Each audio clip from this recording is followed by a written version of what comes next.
ئەم هەفتەیە لە 120 شوێنی سەرانسەری جیهاندا تاقیکردنەوەکانی ڤاکسینی کە لەلایەن کۆمپانیاکانی بایۆنتێک، فایزەر و فۆسن فارمی چینیەوە دروستکراوە بەڕێوە دەچێت.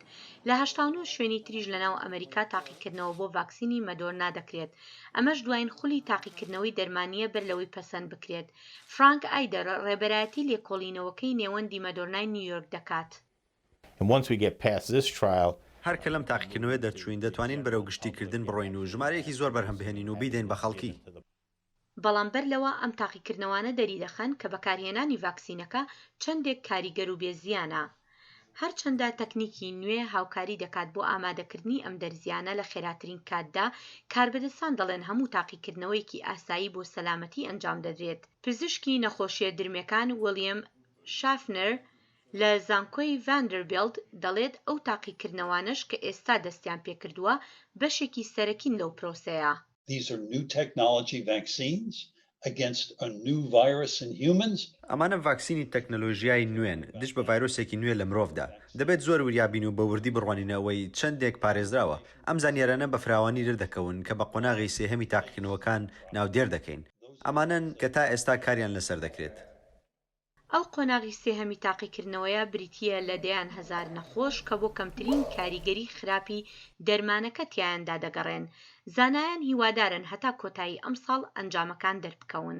تاقیکردنەوەیەکی تری قۆناغی سێهەمی ڤاکسینەکە لە زانکۆی ئۆکسفۆرد و کۆمپانیای دەرمانی ئاسترازێنکا ئەنجام دەدرێت. وەکو ڤاکسینەکانی مەدێرنا و بایۆنتێک، ئەوەی ئۆکسفۆردیش لە تاقیکردنەوە سەرەتاییەکاندا سیستەمی خۆگری دروست کردووە، بەڵام بەڕێوەبەری پرۆژەکەی ئۆکسفۆرد سارا گیلبرت دەڵێت ئەوە بەس نییە. ئێمە نازانین ئەو سیستەمی خۆگریە دەبێت چەندێک بەهێز بێت، بۆیە ناتوانین تەنها بە بینینی بڕیار بدەین ئایا ئەمە دەتوانێت خەڵکی بپارێزێت یان نا. تەنها بە ڕێگەی ئەنجامدانی تاقیکردنەوەی فراوان دەتوانین ئەوە بزانین. تەنانەت بەر لە ئەنجامدانی تاقیکردنەوەکان، حکوومەتی بەریتانیا ملیۆنان دۆلار و حکوومەتی ئەمریکاش ملیاران دۆلاری داوە بە کۆمپانیاکان بۆ دروستکردنی ڤاکسینەکە تا دەست بەجێ پاش ئەوەی تاقیکردنەوەکان تەواو بوون بەردەستیان بکەوێت. سێندی داگلاس لەگەڵ تیمی ئۆکسفۆرد. پێم وابێت ڤاکسینەکە لە کۆتایی ئەم ساڵدا بۆ گروپێک خەڵکی لە مەترسیەکی زۆردان لە بەریتانیا ئامادە دەبێت، بەڵام دەست بەجێ و هەموو کەس نابێت. پێدەچێت سەرەتا تەنها لەو کەسانە بدرێت کە زۆرترین کەڵکی لێوەردەگرن، پاشان وردە بۆ خەڵکی تریش ئامادە دەبێت.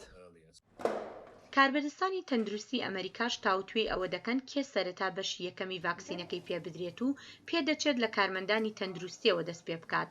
دوو کۆمپانیای چینیش لە قۆناغی سێهەمی تاقیکردنەوەکاندان لە ئیمارات و بەرازیل. بەلایەنی کەم 17 ڤاکسینی تریش لە قۆناغی تاقیکردنەوەدان لە سەرانسەری جیهاندا. شارەزایان دەڵێن هەتا زیاتر بێت باشترە، چونکە ڕەنگە ڤاکسینی جیاواز بۆ خەڵکی جیاواز کار بکات.